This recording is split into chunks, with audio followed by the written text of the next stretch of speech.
ಪ್ರವಾಸಿ ಪ್ರಪಂಚದ ಟ್ರಾವೆಲ್ ಬುಲೆಟಿನ್ಗೆ ಸ್ವಾಗತ. ನಾನು ಸ್ವಾತಿ ಕೃಷ್ಣ. ಈಗ ಹೆಡ್ಲೈನ್ಸ್.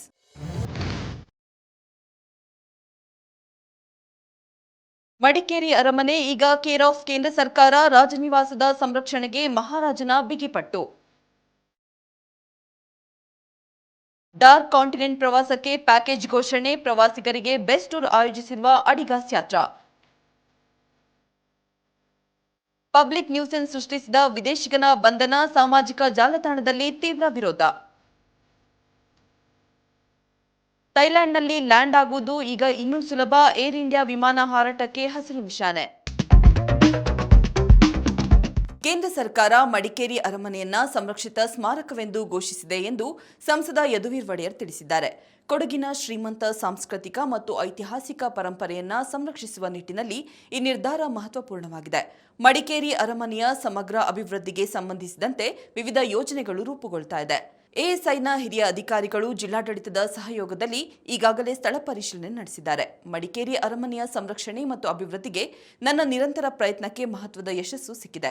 ಇದಕ್ಕಾಗಿ ಕೇಂದ್ರ ಪ್ರವಾಸೋದ್ಯಮ ಸಚಿವರಾದ ಗಜೇಂದ್ರ ಸಿಂಗ್ ಶೇಖಾವತ್ ಅವರಿಗೆ ಧನ್ಯವಾದಗಳು ಎಂದು ಸಂಸದ ಯದುವೀರ್ ಒಡೆಯರ್ ತಿಳಿಸಿದ್ದಾರೆ. ದಕ್ಷಿಣ ಆಫ್ರಿಕಾ ಪ್ರವಾಸಕ್ಕೆ ಅಡಿಗಾಸ್ ಯಾತ್ರಾ ನೂತನ ಪ್ಯಾಕೇಜ್ ಅನ್ನು ಘೋಷಣೆ ಮಾಡಿದೆ. ದಕ್ಷಿಣ ಆಫ್ರಿಕಾದ ಜೋಹಾನ್ಸ್ಬರ್ಗ್ನಿಂದ ಈ ಪ್ರವಾಸ ಪ್ರಾರಂಭವಾಗಲಿದೆ. ಸನ್ city, ಪಿಲಾನ್ಸ್ಬರ್ಗ್, ಮಹುಲಾ, George, Mossel Bay, Cape Town, Table Mountain, Hout Bay, Seal Island, Chapman's, Peak Drive, Boulders Beach ಮೊದಲಾದ ಪ್ರವಾಸಿ ತಾಣಗಳ ಪ್ರವಾಸ ಈ ಪ್ಯಾಕೇಜ್ ಅನ್ನು ಒಳಗೊಂಡಿದೆ. ಪ್ರವಾಸಿಗರಿಗೆ ಅಗತ್ಯವಿರುವ ಎಲ್ಲಾ ಅನುಕೂಲಗಳನ್ನು ಒದಗಿಸಲು ಅಡಿಗಾಸ್ ಯಾತ್ರಾ ಸಿದ್ಧವಾಗಿದ್ದು, 4 ಸ್ಟಾರ್ ಹೋಟೆಲ್ಗಳಲ್ಲಿ ವಸತಿ, ಅತ್ಯುತ್ತಮ ಭೋಜನ ವ್ಯವಸ್ಥೆ, ಎಂಟ್ರಿ ಟಿಕೆಟ್, ಸ್ಥಳೀಯ ಪರ್ಮಿಟ್, ಟ್ಯಾಕ್ಸ್, ವಿಮೆ, ವೀಸಾ ವ್ಯವಸ್ಥೆಗಳು ಇರಲಿದೆ ಎಂದು ಅಡಿಗಾಸ್ ಸಂಸ್ಥೆ ತಿಳಿಸಿದೆ.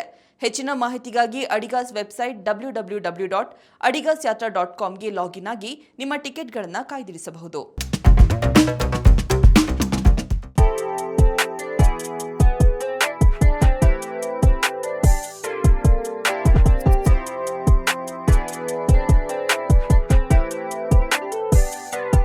ಹತ್ತೊಂಬತ್ತನೆಯ ಶತಮಾನದಲ್ಲಿ ರಷ್ಯಾದ ಬುದ್ಧಿಜೀವಿಗಳು, ಕಲಾವಿದರು ಮತ್ತು ಶ್ರೀಮಂತರನ್ನ ಇರ್ಕ್ಯೂಟ್ಸ್ಗೆ ಗಡೀಪಾರು ಮಾಡಲಾಗ್ತಿತ್ತು. ಅವರು ಇಲ್ಲಿಗೆ ಬಂದಾಗ ತಮ್ಮೊಂದಿಗೆ ಯುರೋಪಿಯನ್ ಸಂಸ್ಕೃತಿ, ಶಿಕ್ಷಣ ಮತ್ತು ವಾಸ್ತುಶಿಲ್ಪವನ್ನ ತಂದರು. ಇದರಿಂದಾಗಿ ನಗರದಲ್ಲಿ ಸುಂದರವಾದ ಕೆತ್ತನೆಗಳಿರುವ ಮರದ ಮನೆಗಳು ಮತ್ತು ಭವ್ಯವಾದ ಕಟ್ಟಡಗಳು ನಿರ್ಮಾಣವಾದವು. ವಿಶ್ವದ ಅತ್ಯಂತ ಆಳವಾದ ಮತ್ತು ಅತ್ಯಂತ ಹಳೆಯ ಸಿಹಿನೀರಿನ ಸರೋವರವಾದ ಬೈಕಲ್ ಸರೋವರಕ್ಕೆ ಇರ್ಕ್ಯೂಟ್ಸ್ ಪ್ರವೇಶ ದ್ವಾರದಂತಿದೆ. ನಗರದಿಂದ ಕೇವಲ 70 ಕಿಲೋಮೀಟರ್ ದೂರದಲ್ಲಿರುವ ಈ ಸರೋವರವು ಯುನೆಸ್ಕೋ ಪಾರಂಪರಿಕ ತಾಣವಾಗಿದ್ದು, ಚಳಿಗಾಲದಲ್ಲಿ ಇದು ಸಂಪೂರ್ಣವಾಗಿ ಗಡ್ಡೆಗಟ್ಟಿದಾಗ ಅದರ ಮೇಲೆ ವಾಹನಗಳನ್ನು ಓಡಿಸಬಹುದು. ಅಂದಹಾಗೆ ಇರ್ಕ್ಯೂಟ್ಸ್ ಎಲ್ಲಿದೆ? ಅತಿಥಿ ದೇವೋಭವ ಎಂಬುದು ನಮ್ಮ ದೇಶ ಯುಗಗಳಿಂದ ಪಾಲಿಸಿಕೊಂಡು ಬಂದಿರುವ ತತ್ವ. ಅತಿಥಿಗಳ ಆರೈಕೆ ಭಾರತೀಯ ಸಂಸ್ಕೃತಿಯ ವೈಶಿಷ್ಟ್ಯ. ಆದರೆ ಅತಿಥಿಯಾಗಿ ಬಂದವರು ಎಲ್ಲೇ ಮೀರಿ ನಡೆದುಕೊಂಡರೆ ಪ್ರಶ್ನಿಸಬಾರ್ದಾ? ಧರ್ಮಶಾಲಾದಲ್ಲಿ ನಡೆದ ಘಟನೆ ಇಂತಹ ಒಂದು ಪ್ರಶ್ನೆಗೆ ದಾರಿ ಮಾಡಿಕೊಟ್ಟಿದೆ. ಧರ್ಮಶಾಲಾದಲ್ಲಿ ಪಬ್ಲಿಕ್ ನ್ಯೂಸೆನ್ಸ್ ಸೃಷ್ಟಿಸಿದ ಆರೋಪದ ಮೇಲೆ ವಿದೇಶಿ ಪ್ರವಾಸಿಯೊಬ್ಬನನ್ನ ಬಂಧಿಸಲಾಯಿತು. ಧರ್ಮಶಾಲಾ ತರಕಾರಿ ಅಂಗಡಿಯೊಂದರಲ್ಲಿ ವಿದೇಶಿ ಪ್ರವಾಸಿಗನ ವರ್ತನೆಗೆ ಎಲ್ಲೆಡೆ ವಿರೋಧ ವ್ಯಕ್ತವಾಗ್ತಾ ಇದೆ.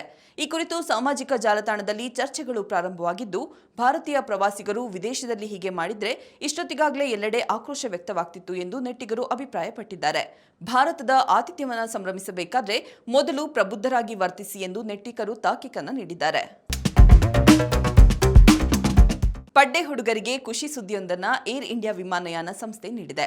ಬೆಂಗಳೂರಿನಿಂದ ಥೈಲ್ಯಾಂಡ್ನ ಫುಕೆಟ್ಗೆ ನೇರ ವಿಮಾನ ಸೇವೆಯನ್ನ ಏರ್ ಇಂಡಿಯಾ ಸಂಸ್ಥೆ ಪ್ರಾರಂಭಿಸಿದೆ. ಈಗಾಗಲೇ ಇಂಡಿಗೋ ಮತ್ತು ಅಕಾಸಾ ಸಂಸ್ಥೆಗಳು ಈ ಡೈರೆಕ್ಟ್ ಕನೆಕ್ಟಿವಿಟಿಯನ್ನು ನೀಡಿತ್ತು. ಈಗ ವಾರಾಂತ್ಯಗಳಲ್ಲಿ ಪ್ರವಾಸಿಗರಿಗಾಗಿ ವಿಮಾನ ಸೇವೆಯನ್ನ ಪ್ರಾರಂಭಿಸುವ ಮೂಲಕ ಏರ್ ಇಂಡಿಯಾ ಕೂಡ ಆ ಸಾಲಿಗೆ ಸೇರಿದೆ. ಪ್ರತಿ ಸೋಮವಾರ ಮತ್ತು ಶನಿವಾರ ಬೆಂಗಳೂರಿನಿಂದ ಫುಕೆಟ್ಗೆ ವಿಮಾನ ಸಂಚರಿಸಲಿದೆ ಎಂದು ಏರ್ ಇಂಡಿಯಾ ಸಂಸ್ಥೆ ತಿಳಿಸಿದೆ. ಈಗ ಕ್ವಿಜ್ ಟೈಮ್.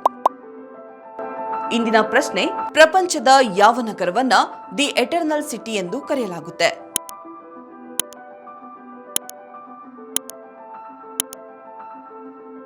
ಸರಿಯಾದ ಉತ್ತರವನ್ನ ಕಾಮೆಂಟ್ ಮೂಲಕ ತಿಳಿಸಿ.